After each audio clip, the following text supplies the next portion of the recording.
Et nous sommes contents de vous retrouver ce matin, vous aider à comprendre l'actualité, l'aborder avec vous, nous en faire l'écho chez vous, dans vos salons, dans votre café justement, à votre lieu de travail, à partir de votre petit écran ou si vous voulez, à partir de votre poste récepteur radio. Nous sommes heureux d'être au quotidien dans vos vies, dans vos habitudes. Merci de nous préférer de manière totalement désintéressée et permanente.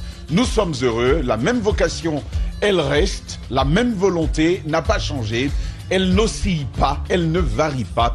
Vous servir les clés de compréhension de nos actualités, voici notre leitmotiv. Et ce matin encore, on le remet. Mais vous, de votre côté, vous pouvez faire partie de cette émission en nous écrivant au plus 224 657 39 13 13. Laissez-nous votre avis, votre opinion. Aïssatou Sané est déjà avec nous. Vous l'entendrez sur le fil de cette émission. Et puis, si vous êtes sur X, faites le hashtag espace GG suivi de votre message. Laissez-nous-le et il sera rendu à l'antenne ce matin. Et au menu des grandes gueules ce matin, nous repartons au Sénégal où le président Bassirou Diomaye Faye a été installé avec les honneurs en présence de plusieurs chefs d'État, y compris le nôtre. Quelques heures plus tard, justement, la passation de service avait lieu et au-delà, Ousmane Sonko est fait Premier ministre. Toutes ces actualités vont faire l'objet de commentaires et pourquoi pas d'interviews ce matin à partir de notre correspondance particulière de Dakar. C'est donc là un tout premier sujet que nous abordons. Et puis nous reviendrons au pays, nous reviendrons à Doumbelane, comme on dit, où des homologues, un collectif d'homologues veulent se faire voir ce matin. Vous entendrez le président et le vice-président de ce collectif-là. Ils se mobilisent. C'est donc de l'université Gamal Abdel Nasser de Conakry. 8 années après avoir été engagés comme des professeurs homologues au sein de l'université Gamal Abdel Nasser de Conakry, ils ne comprennent pas qu'à l'heure de se faire enrôler à la fonction publique, leur nom est tout simplement disparu. Au-delà des démarches qui sont restées stériles, ils espèrent justement ce matin se faire entendre et ils seront nos invités dans les grandes gueules. Ces sujets-là et d'autres viennent s'ajouter à notre menu informationnel de ce matin et c'est avec Mohamed Ali Condé qui est avec nous. Bonjour Mohamed Ali. Bonjour Tamba, bonjour à tous qui réussissent à nous écouter ce matin. Hier, quelqu'un me disait que si on refusait de mourir, ben, moi aussi je lui ai dit que l'euthanasie n'est pas légalisée en Guinée. Donc du coup, personne ne peut nous aider à mourir. En fait. Du moment on ne veut pas, on ne le fera pas. Il nous demande si on refuse de mourir. Si on refuse ça, de mourir, c'est une très bonne question. Les grandes gueules. Si on refuse de mourir, et donc je l'ai répondu comme ça parce que, comme on le dit en religion, le rappel profite aux croyants. Le président Doumbouya, il faut lui rappeler qu'il a fait des promesses et que maintenant là, il n'est pas en train de les tenir. Il faut rappeler qu'il nous avait promis qu'à la fin du premier trimestre, et c'est dans un discours officiel, il a dit qu'il y aura l'installation des délégations spéciales. Nous sommes 3 jours après le mois de mars. Les délégations spéciales se font toujours attendre. En effet. Et on sait que les délégations spéciales, c'est un point de départ du processus, si on peut dire ça comme ça. En tout cas, c'est comme ça on nous a présenté cela. C'est-à-dire qu'on va mettre les délégations spéciales et après, c'est le processus d'élection qui va s'amorcer à partir de là. Mais là, ça retarde. Est-ce que ça aura un impact sur d'abord la volonté de faire les élections à la fin de l'année de cette année 2024. Les grandes gueules. Mais puisque officiellement c'est pas dit, on constate. La deuxième chose, c'est que et lui et le président de l'institution CNT, donc qui fait Docteur Dansa Kourma. Docteur Dansa nous avait juré. Il nous avait convaincus, puisque c'était 6, 7, 8 mois en avant, donc ils pensaient qu'ils avaient le temps, que la première monture de la Constitution. C'est pas la monture de mes lunettes. C'est monture en fait. En fait, je pense en monture, c'est pour les lunettes. Monture, c'est pour les lunettes. Donc dans ça, et même le président, donc on va dire ça comme ça, nous ont dit qu'ils vont nous présenter cette monture donc dans le premier trimestre de l'année 2024. Nous sommes 3 jours aussi après. J'ai écouté Dr Dansa hier qui nous disait aussi que ça va être présenté début de ce mois d'avril. Sauf qu'on ne croit plus. J'ai envie de dire que c'est là ajouté à d'autres promesses qui ont été déjà faites et qui n'ont pas été tenues, notamment la lutte contre la corruption, notamment dans d'autres secteurs. On est légalement en droit, légitimement en droit de douter et de la bonne foi du général malheureusement et de la bonne foi de sa gouvernance et de son gouvernement et tout ce qui parle en ce nom, parce que les faits expliquent les choses. Et quand on se base sur les faits, on se dit effectivement qu'il y a des promesses qui ne sont pas en train de tenir. Pour la Constitution, j'ai des informations qui attestent justement que ce mois ça se fera. Oui, ça en fait, on a toujours eu des bribes à un moment donné comme cela. Très bien. À un moment donné, on nous dit ça va venir, c'est le président qui rétade ou c'est une commission qui va être mise en place. Si ça se fait, tant mieux. Le problème, c'est que ça ne s'est pas fait dans le délai qu'ils ont indiqué. En effet. Voilà, Jacques Léo, bonjour. Bonjour Tamba, bonjour à tous. Il faut quand même dire que pour les délégations spéciales, ça ne change pas grand-chose dans la conduite des activités qui sont nécessaires à l'organisation des élections. Parce que de toutes les façons, dès qu'on a dissous les conseils communaux, on a confié la gestion des municipalités aux secrétaires généraux, qui sont donc des cadres de l'administration relevant directement du ministre de l'administration du territoire et de la décentralisation. Ils sont donc des fonctionnaires. Si vous prenez donc, à part le fait qu'il va y avoir des consultations pour choisir les délégués devant administrer ces communes au niveau urbain, mais également au niveau rural, ils sont nommés avec les secrétaires généraux de la même manière, c'est-à-dire c'est un arrêté ministériel qu'on prend pour nommer ces gens-là pour travailler, et donc ils deviennent des cadres qui gèrent l'administration. Et vois-tu, les secrétaires généraux et le personnel décentralisé en poste le personnel ne lâchent pas l'affaire. Oui. Kissidougou, par exemple, je ne sais pas si cela t'a été remonté. J'ai eu ce type d'informations, mais on se souvient déjà, à Guékédou, c'était la même chose. Quand on a renvoyé le conseil communal qui était en place, on a fait près d'une année. La commune était gérée par une seule personne, c'est le secrétaire général. Il était celui qui était percepteur, il était celui qui décidait de ce qu'il fallait faire de cet argent-là. Et donc, il n'y avait pas de contrôle a priori, parce que de toutes les façons, il relevait de l'administration déconcentrée. Et l'administration déconcentrée, c'est le préfet, c'est le gouverneur à un niveau régional, et puis le ministre lui-même qui est à partir d'ici. J'ai dit donc que le fait de laisser les secrétaires généraux gérer, ce n'est pas... c'est déjà une illégalité en soi pour la décentralisation, parce que le combat il est fait de ce côté, mais encore une fois, les délégations spéciales ne vont pas corriger cet état de fait. Je ne vois pas comment les délégations spéciales, donc des gens qui sont nommés, qui restent quand même redevables au préfet, qui restent redevables au sous-préfet, redevables donc au ministre, je ne vois pas comment ils peuvent, n'est-ce pas, prendre leur indépendance et apporter du changement. Évidemment, il y en a qui parviennent souvent à se distinguer. Mais l'objectif, c'est pas le changement. Oui. Je pense pas que l'objectif, justement, ce serait de changer la gouvernance locale particulièrement. Tout au moins de garantir une administration, une gestion plus ou moins autonome de ces communes. C'est pour cela qu'on veut avoir un conseil. Maintenant, une délégation spéciale est censée fonctionner plus ou moins comme un conseil communal. Je crois que c'est cela la volonté. Mais en gros, je crois que dans la vision du ministère et la vision donc du CNRD, c'est de dire aux partis politiques: vous étiez en train d'administrer ces conseils, votre mandat est arrivé à terme, et puis c'est vous qui allez participer aux futures élections. Donc quittez. Ça veut dire qu'on veut donner une responsabilité dans la gestion des futures élections aux délégations spéciales. Et à ma foi, rien n'est garanti évidemment que tout sera bon aussi sur le plan politique, tant qu'on n'a pas la certitude que le CNRD va être neutre. Et Frère Milimouno, qui redoutait que les mêmes conseils communaux restent en place, étant entendu la façon dont, selon lui, ils ont été élus notamment sous la bannière du RPG Arc-en-Ciel, oui, et qui serait favorable au Parti jaune. Non, mais les élections communales de 2018, soyons quand même d'accord sur un fait. Ce fut des élections plus ouvertes. Hein, on a donné la possibilité même aux listes indépendantes de participer, même de gagner. Je pense à Bofa, en effet. Je pense, je crois même à Farana aussi.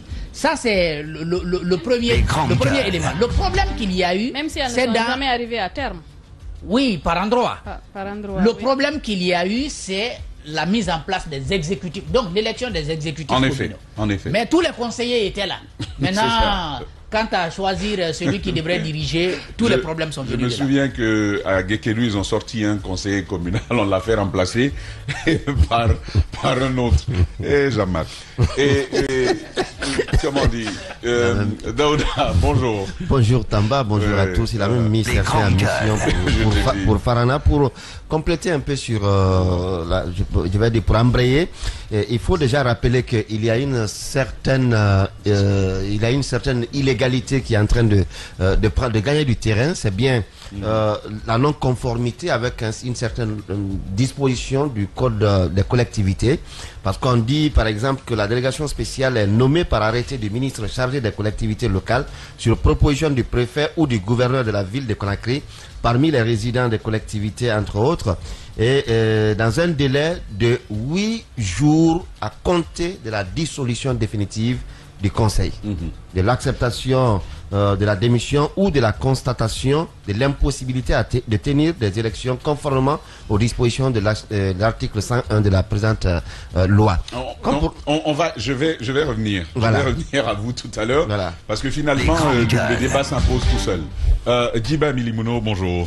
Bonjour Tamba et bonjour à tous. Ça va ce matin? Ça va très bien. Hier, on était à Koya avec des... avant-hier. Oui. Voilà, on était à Koya avec des représentants du Conseil national de la jeunesse, dont certains sont collaborateurs du Grand Concours. Du Grand Concours, oui. Il y avait le président Abdoulaye Diané. Et d'autres. Et d'autres, voilà. Très bien. Diadia, bonjour. Bonjour, Zachary. Très bien. Bonjour à tous. Daouda, sur la foi de l'article, la disposition que tu viens de lire, j'imagine que c'est bien celui de 2017, le Code des collectivités révisé. Et donc, la question que je posais, c'est finalement sur le délai. Si l'on compte le jour de la dissolution des conseils communaux, à date, on compte combien de jours déjà? On est à 6 jours. Donc, on est toujours dans les... On est certes dans le temps, mais qu'est-ce qui est présagé? Qu'est-ce qu'on voit venir par rapport à ces délégations spéciales? C'est donc la question que je posais, la deuxième question que je posais. Est-ce que le schéma est conforme à le schéma de désignation? Est-ce qu'il est conforme finalement avec ce qui est dit dans la loi? Oui, le problème il est parti d'abord de la dissolution, parce que parce qu'avec Mbori c'était conforme. C'était conforme effectivement, mais on parlait de l'échéance de leur mandat. De leur mandat, il faut aller à leur dissolution. Mais de toute façon, quand on prend également ce code des collectivités, il y a certes la conformité, mais est-ce que l'échéance de leur mandat suffisait comme argument pour aller à leur dissolution pendant qu'on n'a pas encore préparé la succession, c'est-à-dire les élections, on n'en a pas programmé, mais les délégations spéciales, les listes sont remontées, certes, mais on sait quand même qu'à certains endroits, ou à maints endroits d'ailleurs, il y a eu des voix qui sont élevées pour dénoncer la procédure de désignation. Sidougou dont je parlais tout à l'heure, voilà. Le débat il risque d'être bas là-bas, mais j'ai l'impression que tu veux être président. Il faut s'attendre à ça. Non, pas du tout. Non, j'ai été interpellé. Non, j'ai été interpellé. Là-dessus, je crois que j'ai même référé à Jacques également. Et ce qu'il dit, la question ethnique va être très explosive. Très explosive, mais également, il y a le problème également qui est lié au secrétaire général. Le secrétaire général qui n'y est plus depuis plusieurs mois. Et aujourd'hui, on demande aux secrétaires généraux de conduire les affaires courantes. Et si une commune n'a pas de secrétaire général, il faut bien penser à qui désormais jouer le rôle de secrétaire général.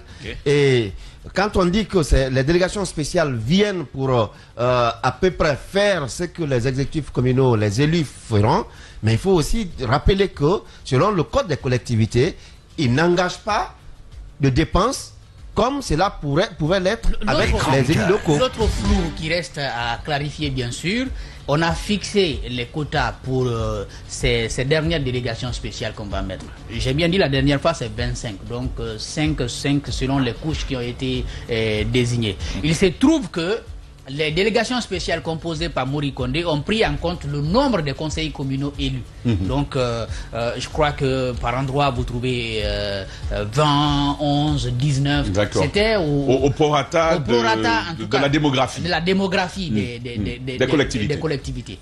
Est-ce qu'aujourd'hui, si on met les nouvelles délégations spéciales, je prends par exemple une commune urbaine comme Forêt-Caria, qui va avoir 25, et vous prenez une commune urbaine comme l'Abbé qui va avoir 25, vous voyez, il y a une injustice là, parce que ce n'est pas comparable au point de vue démographique. Et il se trouve qu'il y a même des endroits, je pense par exemple à Kintinia, je crois même à Sigiri, qui est aussi une grande commune urbaine, où il y a déjà une délégation spéciale. Je ne crois pas que les conseillers, les délégués là-bas soient au nombre. Les grandes gueules. Alors, si on est dans ce genre de situation, est-ce qu'on complète ou on laisse comme ça? C'est une très bonne question, parce que le principe des élections locales, c'est à la fois la proximité et la représentativité. D'où la nécessité de cette proportionnalité entre ceux qui sont élus et les populations locales. Je suis tout à fait d'accord avec toi, Tamba. Sauf que moi, c'est pas ma préoccupation, parce que c'est pas la préoccupation du CNRD. Je suis en train d'expliquer aujourd'hui que lorsque vous observez le schéma, le CNRD, qu'il mette une délégation spéciale, qu'il maintienne les secrétaires généraux, qu'on ramène même les anciens exécutifs de ces différentes communes. Pour moi, ça la mission reste toujours la même. Vous êtes rédévable au CNRD, vous travaillez justement conformément aux ordres du CNRD. Vous avez vu l'argument qu'ils ont développé derrière. C'est le parachèvement de la prise effective du pouvoir par le CNRD. C'est-à-dire qu'on a qui a développé cet argument? Non, ça c'est vous, ça c'est les lecteurs, ça c'est l'opinion, c'est les analystes. C'est déjà même c'est les scrutateurs de la gouvernance. C'est les soutiens même du CNRD qui ont développé, ils en ont fait un argument politique. Et c'est exactement la ligne que nous sommes en train d'observer. Ils ont dissout les institutions nationales, j'ai envie de dire. Il restait les institutions locales. Donc c'est la je peux vous faire rire? Oui, allez-y. D'accord. Puisque vous êtes du... Dernièrement, on était en train de manger dans un restaurant de Istanbul. Un restaurant tenu par une compatriote. On mangeait de la tchéké. Et puis, il y a un Ivoirien qui est venu, il est entré, il mangeait avec nous. Et puis, il a compris que j'étais journaliste guinéen. Il dit, mais chez vous, là, les grandes gueules, vous avez encore fait un coup d'État là-bas. J'ai dit, non, c'est pas un coup d'État. J'ai dit, non, le coup d'État, c'est depuis le 5 septembre. Il dit, non, renseigne-toi. Hein. Il y a encore un coup d'État chez vous. J'ai dit non, il n'y a pas de coup d'État. Il dit, mais et les militaires que j'ai vus nombreux pour venir lire un communiqué là? J'ai dit non. J'ai dit non. J'ai dit non, là-bas, c'est une dissolution du gouvernement. Il dit, les grandes gueules. Il dit, quand j'ai vu ça, au lieu de demander une démission du gouvernement, il dit, quand j'ai vu ça, et à la fin, il me dit, donc, il y a quand même une prise de pouvoir gouvernementale. Il me dit ça comme ça. Donc, à mon avis, quand vous observez Tamba, je vais chuter là-dessus, c'est exactement ce qu'on nous montre. En fait, ce que vous dites fait partie des valeurs de la décentralisation, la proximité avec le pouvoir local et les populations. Mais ça, c'est peut-être pour les élus, pas pour le CNRD. Aujourd'hui, il n'y a qu'une mission. Il y a des ressources à mobiliser, vous devrez mobiliser. Il y a une population à socialiser vis-à-vis des arguments politiques développés par le CNRD, parce qu'il faut qu'ils aient une influence sur la future élection présidentielle, donc sur le futur président qui sera élu. Et pour cela, il faut aussi envoyer les populations à la base. Donc, ceux qui seront là, que ce soit les secrétaires généraux, ou les délégations spéciales, ou même d'autres personnes, même si c'est des militaires des camps qu'on amène pour les mettre à la tête des mairies, l'objectif restera toujours le même. Vous faites ce que le CNRD vous dit. Moi, ce que je veux faire remarquer, c'est ce que j'ai dit depuis le début. En fait, nous sommes en train de scruter les actions du président, savoir à quel niveau il tient à sa parole. Quand officiellement il fait un discours, quelles mesures prend-il pour faire respecter cela? Pour faire advenir ces annonces. Exactement. Nous sommes en train de constater qu'il y a beaucoup de choses qui ont été dites. Et bien, banalement, on dépasse les délais et il n'y a pas de discours derrière. Et la banalisation donc, de sa parole nous amène à nous faire une autre image. Comme on le dit, l'homme, c'est par la parole. Chez les Malinqués, ils vous diront que Maninka Kie, Kosabali. À Kang, Amousso, Ani Alaoudi. Les trois choses, il ne joue pas avec. Son argent, sa femme et puis sa parole. Mais si vous dévoyez votre parole de cette manière, vous ne rassurez pas ceux à qui vous avez donné votre parole, devant qui vous avez juré de pouvoir respecter justement. Je comprends la Moi, c'est logique. ma préoccupation. C'est pas ce elle tient bien la route, Mohamed Ali. Djiba Milimouno sur cette question. Oui, par rapport aux délégations spéciales, il faut rappeler une chose. Moi, je me suis dit, c'était quoi l'urgence? C'était quoi l'opportunité au moment où on parle de gouvernance locale avec autant de problèmes, puisqu'on a décentralisé le pouvoir politique, mais sauf qu'on n'a pas décentralisé les moyens. Vous savez, les collectivités aujourd'hui, avec les ressources propres qu'ils ont, ils ont du mal à faire face un peu au plan de développement local. C'était quoi l'urgence de mettre en place des délégations spéciales? Parce que ça n'obéit à aucune base légale, normalement. Aujourd'hui, on dit combien de conseillers par circonscription. Est-ce qu'il y a une enquête préalable sur le terrain? Non, on ne connaît pas justement, on n'a pas les statistiques démographiques complètes pour dire aujourd'hui, par exemple, à Guékédou, il faut combien de conseillers aujourd'hui? Parce que si on part sur la base du recensement général de la population de 2014, Guékédou en 2014 et aujourd'hui Guékédou en 2024, la population elle a explosé. Elle peut se multiplier soit par 2. Et je pense que moi j'ai pu quand même poser des questions pour savoir est-ce que ces délégations spéciales qui viennent, est-ce que vous avez aujourd'hui une idée du nombre de populations aujourd'hui par circonscription? Et l'argument qui sort, c'est de dire c'est des estimations on a fait. Mais on ne peut pas aller sur la base des estimations pour faire un choix des délégations spéciales, des conseils qui vont composer le conseil communal. Je pense que d'abord là, c'est la première erreur qu'ils ont eu à commettre. Parce qu'il n'y a pas de statistiques disponibles à date. On n'a pas le dernier recensement, les résultats ne sont pas disponibles. Ça, c'est une deuxième chose. C'est de dire, par exemple, dans le code des collectivités locales révisées. Mais Djiba, on n'a même pas d'élection en perspective. Oui, voici une difficulté que nous avons. Justement, je viens sur les élections. Ça, c'est une deuxième chose, c'est le nombre de conseillers par habitant. Par exemple, dans le code des collectivités révisées de 2017, on dit de 60 000 à 100 000, c'est 7 conseillers. Donc, de 50 000 à 60 000, c'est 6 conseillers. Ainsi de suite. Donc, aujourd'hui, à date, on n'a pas une idée claire du combien de nombre de conseillers par circonscription. Ça, c'est la première erreur. Deuxième chose, c'est par rapport un peu au choix des personnes qui vont composer des délégations spéciales. Parce qu'ils ont fait un communiqué pour dire il faut envoyer une liste de 25 personnes. C'est-à-dire 5 jeunes, le conseil des sages, des femmes et autres. Mais si on demande, parce que dans la même loi, on dit c'est l'autorité de la circonscription. Donc c'est les gouverneurs, les préfets et autres. Et j'aurais appris qu'ils ont même introduit le CNRD, les militaires qui sont membres du CNRD, dans le choix des personnes devant composer les délégations spéciales. Alors, ces personnes qui sont choisies, c'est sur la base de quoi? Les grandes gueules. Et qui va avoir le dernier mot dans le choix? Est-ce que ces gens-là, ça va être une représentation légitime des populations à la base? Je pense que non. C'est mort depuis. Je pense que non. Je pense que non, c'est mort. C'est mort. Et ça, je pense que ce qu'on veut éviter, c'est le même problème qu'on est en train aujourd'hui de ramener au devant de la scène. Je crois qu'on aurait pu laisser ces élus locaux conduire cette transition-là et organiser des élections. Parce que si on est en retard, ce n'est pas la faute aux collectivités, ce n'est pas la faute à l'opposition, ce n'est pas la faute... Ça serait comme laisser le gouvernement qu'on a destitué conduire la transition. On ne peut pas efficacement compter sur eux, en fait. Oui, c'est ce que je dis. C'est ce que je dis. On ne peut pas compter sur les délégations spéciales. Parce que, l'année civile, là, ils ne vont pas retoucher le budget. On est déjà dans l'année civile. Djiba, toi, peut-être le peuple pourrait ne pas compter sur eux.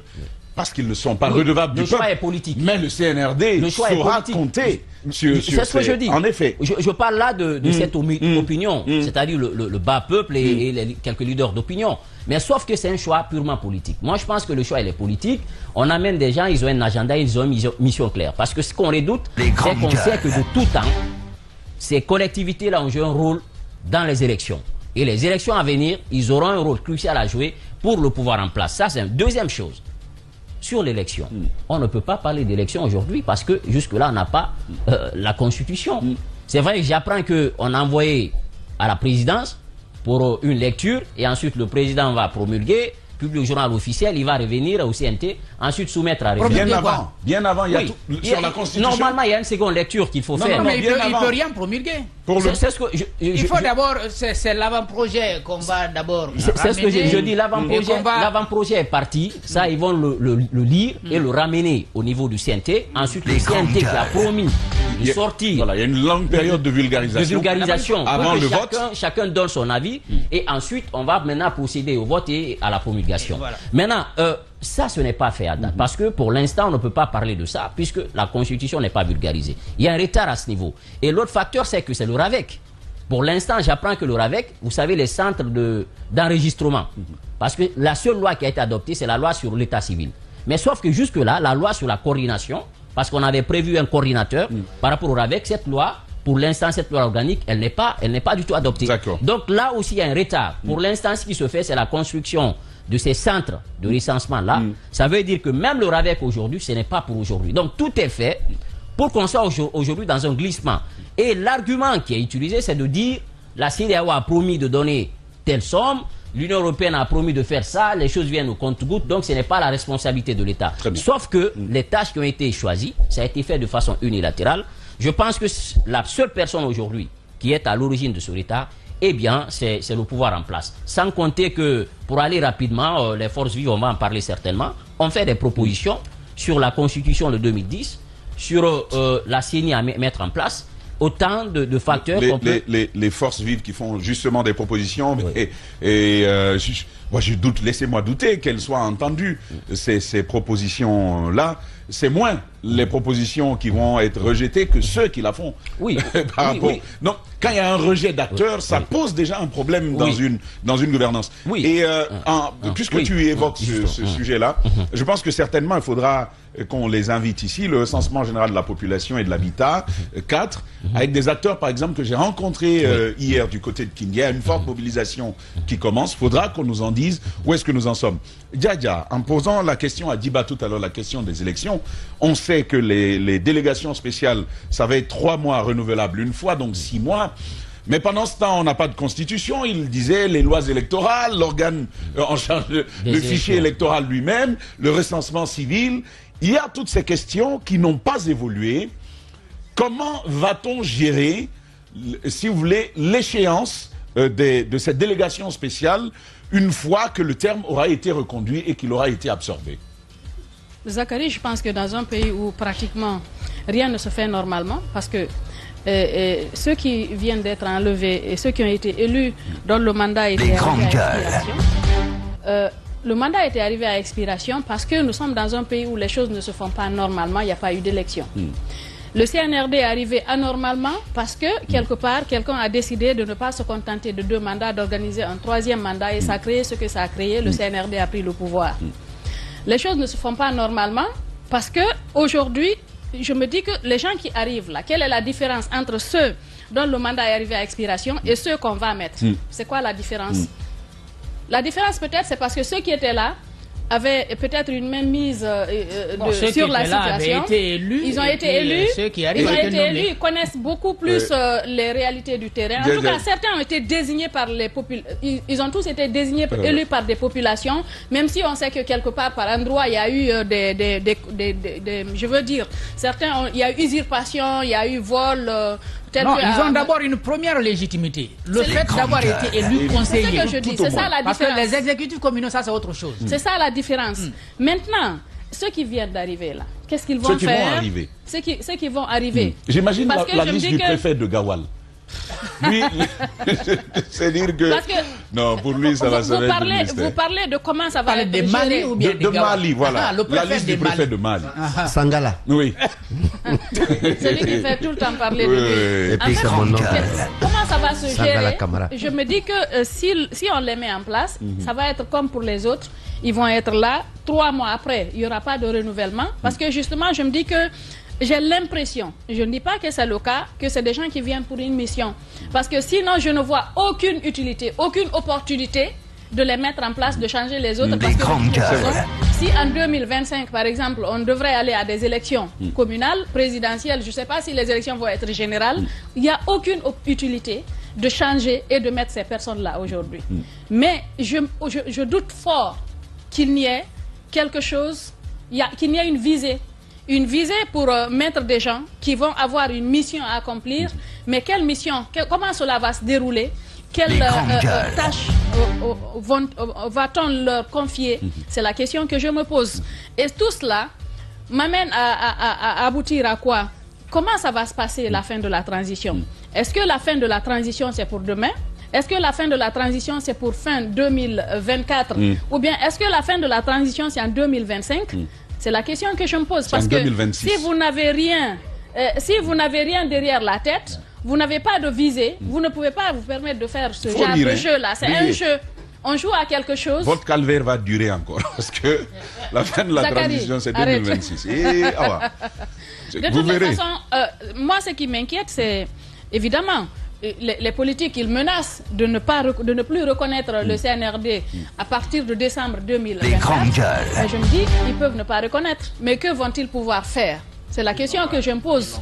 Que vont-ils pouvoir faire? Parce que nous savons qu'aujourd'hui, à la prise du pouvoir par le CNRD, il y a eu tellement de menaces des acteurs de la société civile, de partis politiques. Mais finalement, le CNRD s'avère plus dur que l'ancien parti qui était au pouvoir, que l'ancien président qui était là, qui à un moment donné bloquait tout le monde, interdisait les manifestations. Et il menaçait de couper. Aujourd'hui, c'est ceux qui la sortaient. Il disait que celui qui sort, on la coupe. Et puis, il a dit on la coupe ou oui, on le coupe, ça. Non, il dit on coupe. C'était au féminin quand même. Il a dit on la coupe. Oui, c'est ça. Donc, je me dis que nous vivons la même situation. Non, on a eu des présidents. Hein. Il dit tu sors ta queue. Les grandes gueules. Mais ça n'a pas changé en fait. Oh, la situation n'a pas changé, elle a été plutôt de mal en pire. Donc la situation de la Guinée, elle devient de plus en plus inquiétante. On se demande à quoi Maninka, directement en français. Même Bakou là, littéralement traduit quoi. Bon, moi j'ai pas dit ça. Je rapporte ce qui a été dit. Merci Djadia. Alors je voulais juste rajouter rapidement une chose, Tamba. Il y a une chose quand même qui est claire, c'est au-delà du profil de ceux qui vont composer la délégation. Djadia l'a dit, moi je l'ai dit, c'est un choix politique parce que ces gens-là ont une mission très claire. Et l'autre aspect, c'est de dire, est-ce que cette dissolution-là, parce que c'est un argument qu'on peut utiliser pour dire, non, il y a eu des poursuites contre certaines personnes et c'est ce qu'on fait. Mais si on prend le nombre des collectivités, que ce soit les type A et type B, est-ce que les gens aujourd'hui ont été inculpés pour qu'on en vienne là? Ça n'a rien à voir. Donc, j'ai entendu des gens même du service décentralisé au niveau du département, ils avaient commencé à utiliser ça parce qu'on leur a dit, mais ça ne répond à rien. Cette dernière dissolution qui est générale, l'argument fondamental, c'est que les mandats sont arrivés. Sauf qu'aujourd'hui, pour chercher à trouver une explication à ça, ils vont sortir des arguments qui ne tiennent pas. Moi, je l'ai dit, on aurait pu les laisser continuer.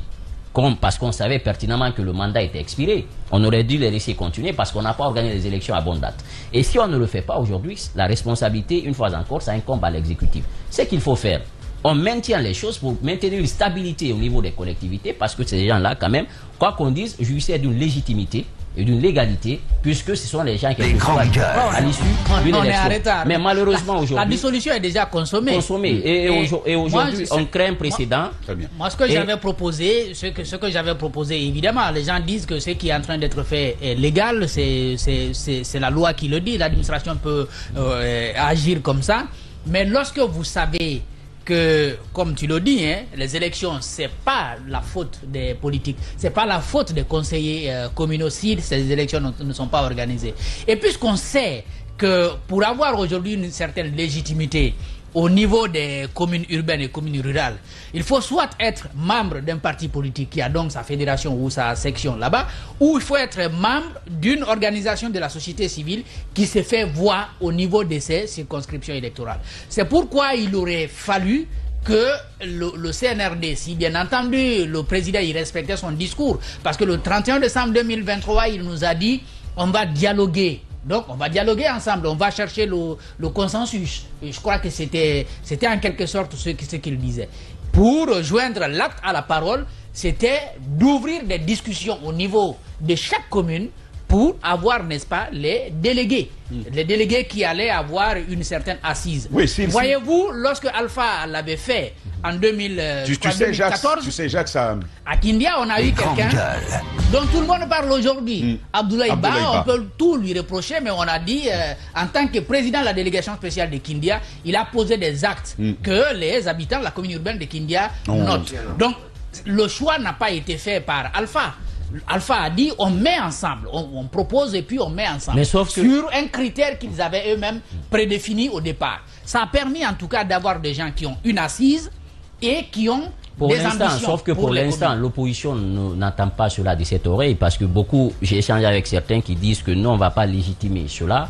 On ne va pas accepter quand même de non, venir... ils sont faussés par la démarche, ils allaient accepter. Et voilà, maintenant, si aujourd'hui on est dans un cadre unilatéral, ça fait que les gens ne peuvent pas venir autour de la table. Évidemment. Parce qu'on est en train de fixer le cap, on fait des choses, on prend des décisions comme ça dans une sorte de tour d'ivoire, on vous met devant un fait accompli. Ça ne peut pas avancer. Il y a une chose qui est claire. Rapidement pour terminer, s'il vous plaît. Moi, je pense qu'aller dans le débat de les politiciens n'ont pas accepté ou ceux qui viendront n'ont pas de légitimité ou il fallait les laisser. Moi, je pense qu'on ça, c'est parce qu'on veut faire... On veut faire comme dans un état normal. Nous sommes dans une transition. Ceux qui sont là, non, absolument. Non, c'est même pas ça. Je pense que c'est à la façon dont on gère notre transition depuis quelque temps que je te rejoins. Au départ, c'était, Jacques disait, un coup d'état démocratique. Parce qu'on posait des questions, on demandait des avis. Okay. Mais aujourd'hui, ce n'est plus le cas. Non, aujourd'hui, on a estimé qu'on a tout compris. On fait ce qu'on veut, on avance. Ce qu'il y a à faire, on estime qu'on a tout compris. On estime d'ailleurs que ceux à qui on demandait l'avis qu'on prenait, ce n'est même pas nécessaire de consulter les Guinéens, parce que les Guinéens même ne savent pas ce qu'ils veulent. Ce qu'on doit faire, c'est de leur imposer notre façon. En fait, c'est nous qui allons rectifier, c'est nous qui allons apporter la rectification. On rectifie ceux qui sont à rectifier, sans même demander leur avis s'ils en ont besoin ou pas. Voilà. C'est ce qui arrive. Je te rejoins là-dessus. C'est aussi simple que ça. Les politiques, ils acceptent ou pas ces gens-là. On ferme ton média. On utilise ta fréquence. On met de la musique dessus, à la barbe de tout le monde. Qu'est-ce qu'il reste à faire? Les grandes et vous pensez qu'ils sont à l'abri? Mais Diba, c'est pas là le débat. Mon débat n'est même pas à ce niveau. Si tu veux avoir mon avis, il s'expose certainement davantage. Il s'expose davantage. Mais ils se permettent tout. En fait, ils se permettent tout et c'est dangereux. Et justement, et c'est ce qui est grave, et c'est ce qui est dangereux. Et aujourd'hui, l'impression, parce qu'il y a une chose qui échappe aux gens, l'impression qu'on donne aujourd'hui, on a mis tout le monde au pas. Il n'y a plus de rempart, il n'y a plus d'opinion dissidente. C'est l'option. Ah non, aujourd'hui, on existe. Non, c'est l'impression qu'on donne. Il faut reconnaître. C'est l'impression que l'on donne. Et c'est ce qui est extrêmement dangereux pour un dirigeant. Je pense que c'est arrivé à celui qui était là avant eux. Juste une phrase. J'ai envie de dire que nous l'avons constaté. Ça, ce qui est en train de se faire, un jour, ça va finir, tout le monde le sait. Notre problème, c'est combien de temps ça va durer. Les peuples disent enfin, un jour, ça finira par finir de toutes les façons. Mais notre problème aujourd'hui, c'est combien de temps ça va mettre et combien de personnes vont y rester. En fait, comme le dit le jingle de Lamine Mey si souvent, qui survivra? D'accord. qui survivra? Donc les questions de Mohamed Ali, c'est combien de temps ça va prendre et surtout comment ça va finir. On va marquer, on observe cette petite virgule et puis on poursuit le débat. On ira au Sénégal dans un instant.